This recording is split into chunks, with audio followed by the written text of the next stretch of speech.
Welcome to 2026, everybody. And NASCAR season has finally come back, and what better race weekend to start with than the Clash of Bowman Gray, which I did not cover last week, but in case you missed it, we had Rocket Man Ryan Preece winning the race at the Madhouse. But that race does not pay out any points. This weekend does. We are at the Daytona International Speedway. We're going to kick things off. Normally they would start off with Wednesday and Thursday qualifying, but we'll get over that later. That's the Cup Series. We're going to start off with Friday night at the truck race. A lot of big stories in the truck series this year. Ram is making its big return to NASCAR after almost over a decade. They've got a stacked lineup this year. They've got 4 full-time rides with a 5th superstar ride. This weekend's superstar is none other than 3-time Cup champion Tony Stewart, making a one-off appearance, trying to get one last Daytona victory. The full-time drivers, we've got some guys up from the ARCA series. We've got Daniel Dye. We've got last year's ARCA champion Brandon Butterbean Queen. We've got Justin Haley, who came down from the Cup Series but stayed with Colleague Racing for this. And we've got the Race for the Seat winner, Minnie Tyrell, making his Daytona and Truck Series debut. And he's actually pulling double duty this weekend with the ARCA race the next day. And also, first truck start for Cletus McFarland, the famous YouTuber, starting 12th in his debut truck race. He's driving the number 4 truck for Nice Motorsports. But unfortunately, he quickly finds trouble because it's only lap 6. He gets a little loose coming off the corner of turn 4 and slams the inside wall, ending his night and officially tallying his first last car finish. Shout outs to Brock Beard. Smoke himself also finds trouble near the end of stage 2 as Jay Garcia completely loses it into the 25 truck, ending Stewart's one-off night. He was not too happy about this. Had a pretty fun experience overall throughout the weekend, though, so he left in some good graces. But he and Cleese basically were just hanging out the rest of the night as the rest of the trucks put on a fantastic show. Tanner Gray ended up winning stage number 1. Chandler Smith, driving for Front Row Motorsports, again wins stage number 2. And after a multitude of spins, Smith finishes the job in overtime, passing 6 trucks in the last few turns and goes 4 wide at the start-finish line to win the race. It was a fantastic ending after a crazy 2025 campaign, and it's looking like this year may be just as much fun. Okay, now we're in Saturday afternoon. We've got to start off with the ARCA Menard Series for their first race of the season. Cletus looking for a rebound after his dead last finish in the truck race. He is starting up front in the top 5. Just behind him, Minnie Tyrell in the 17 car that is absolutely not a Chevrolet sponsored by Ram, to get a bit more speedway experience. And also, technically, he was supposed to run this race before he could race the trucks.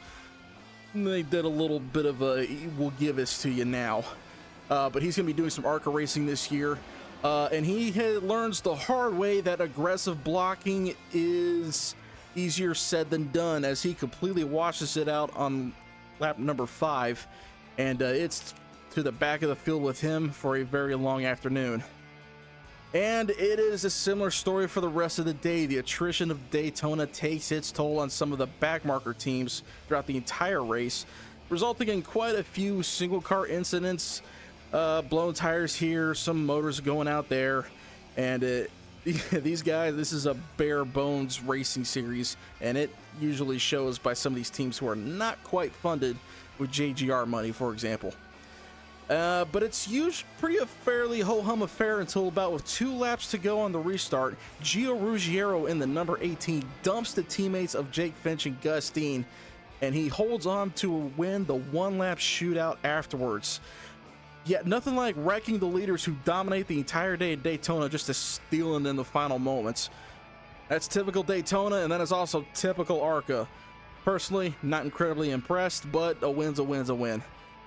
Speaking of winning, though, Cletus McFarland essentially wins for himself. He bounces back after they break the jack on a pit stop.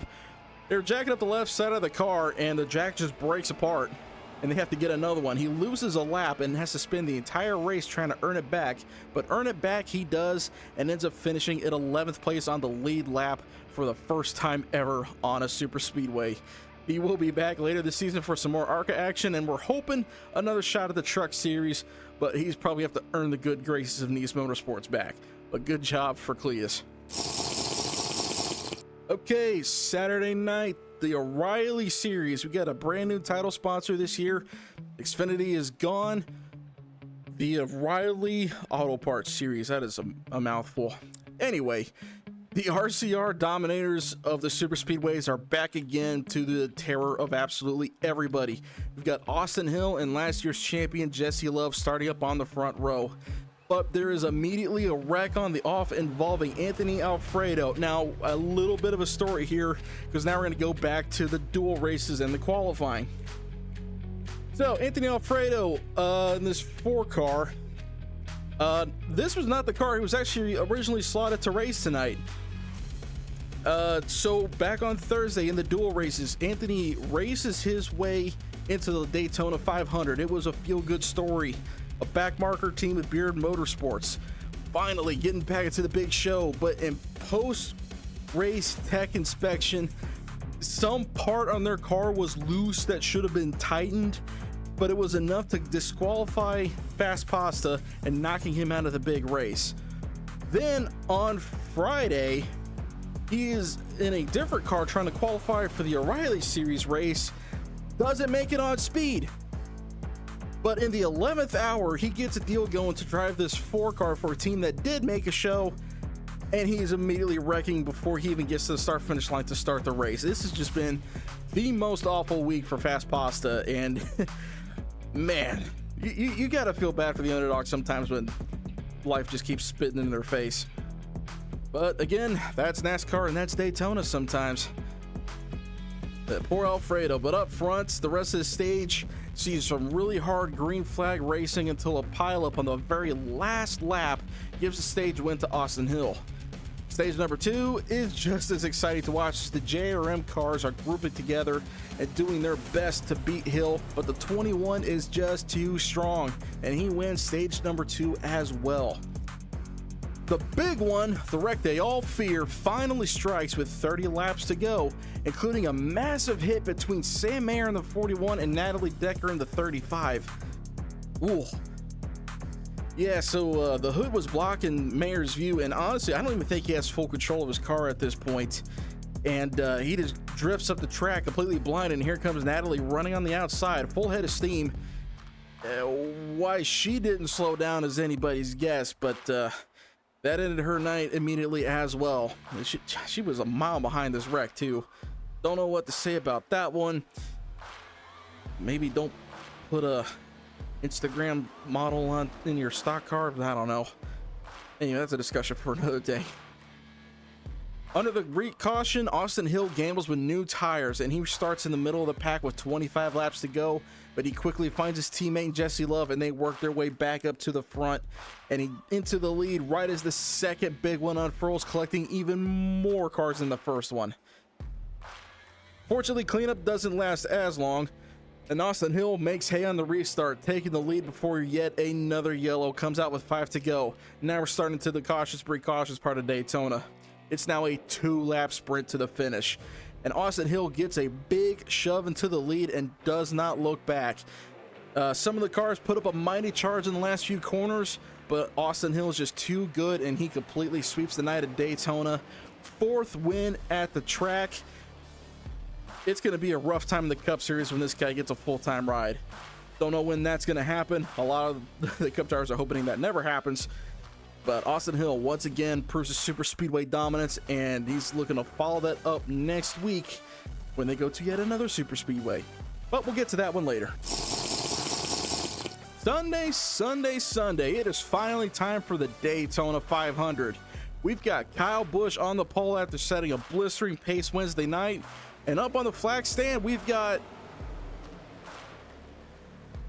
Bart Simpson waving the green flag. Say the line, Bart. Boogity, boogity, boogity! Yeah! Let's go racing, boys! Fox will do anything for ratings nowadays. Now, today, there is an impending massive storm moving into Florida, and it has created some mighty strong wind gusts upwards of 40 miles an hour and loose race cars all day long.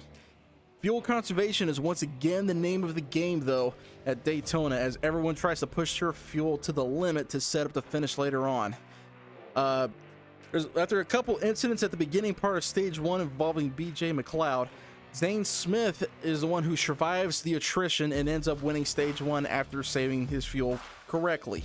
Stage number 2 gets underway, and it is the rookies doing rookie things as Connor Zilisch, on his first super speedway start in the Cup Series, starts up the first multi-car wreck of the day.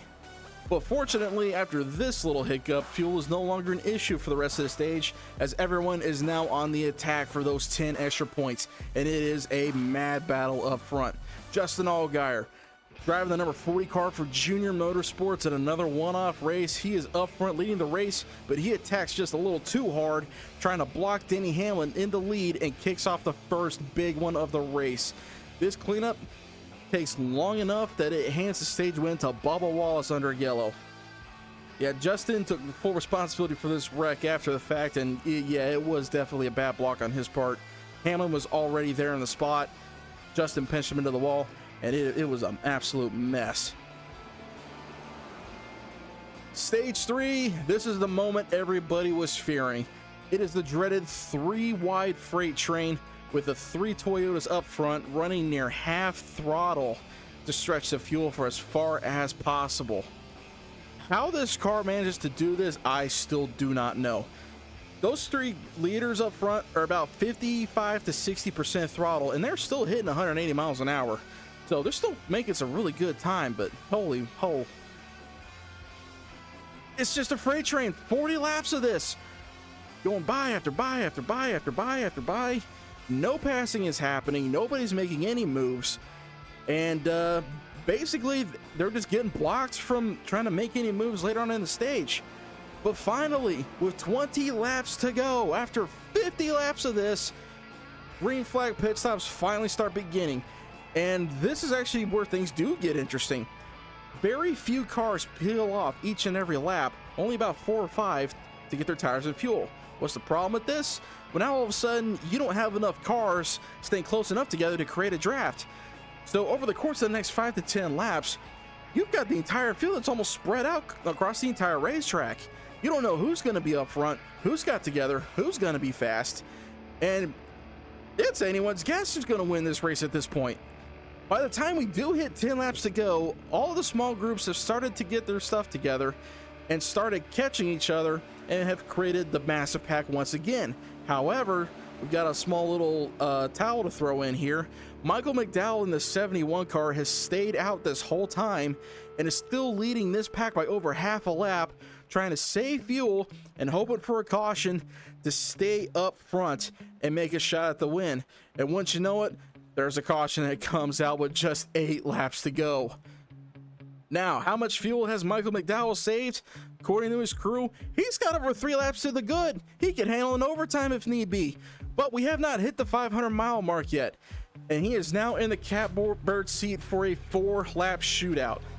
On the restart, Reddick on the inside line, he gets pushed into the lead by Byron, but the field attacks right back. And it is 3 wide for the lead, coming to 3 to go. McDowell and his teammate Carson Hocevar link back up and back into the lead as they desperately try to hold off the metal storm roaring in from behind. The skies are darkening. There's lightning in the distance. It is an amazing time to get down to 2 laps to go. The teammates still lead the over 3 wide and everybody else deep. But going into turn 3, Hocevar is forced to overtake his teammate in turn 3 after a huge run comes, and he leads coming to the line. The white flag is out. Hocevar, he gets turned by Eric Jones from the top lane and goes straight into the lanes below, scattering everybody and taking out several more race cars, but the green flag stays out. Chase Elliott, he leads coming off of turn number 2. He's getting pushed by the 38 of Zane Smith, but on the low side, Reddick is in the 45 and he gets a shove by his teammate Riley Herbst in the 35. They make a pass on Chase on the outside. Coming to the line, Riley gets into Brad Keselowski and wrecks the entire rest of the leaders as Tyler Reddick stays clean and wins the Daytona 500 in an amazing final lap turn of events. Woo! Absolutely nobody saw this one coming. This was definitely an exciting end to a, quite frankly, fantastic weekend of racing. Daytona never ceases to amaze when the chips eventually do come down. Tyler Reddick, after quite a tumultuous 2025, he did not win a single race last year. Then, of course, the 2311 lawsuit against NASCAR. They got that settled out in December. And Michael Jordan was on hand this weekend. They all got to celebrate together. Big win for the team. William Byron, despite getting involved in several incidents throughout the day, comes up just a little bit short of being the first to win 3 500s in a row. Not going to happen this time, unfortunately. But he was there, the thick of it, all the way to the very end. And for the first time since I'm pretty sure ever, the entire rest of the top 10 has to go to the infield care center after the race. So a little bit off worse than what happened at Bothurst this weekend. Oh man, that poor kangaroo, he did not know what hit him. But at least he wasn't worried about it anymore. Don't lose your head over it. He already did. But that is going to be it from Daytona this week. Thanks everybody for watching. Next weekend it's Atlanta Raceway with the top 3 NASCAR series, and we'll be back once again for another breakdown. Thanks again for joining us for 2026. Can't wait to see y'all next time. And there will be more videos and streams coming up again in the near future. We've got the NASCAR 25 career mode going on. We just made it to the Cup Series. We'll be continuing that over on Twitch. And of course, look forward to more NASCAR content here on YouTube. Until next time, have a great one.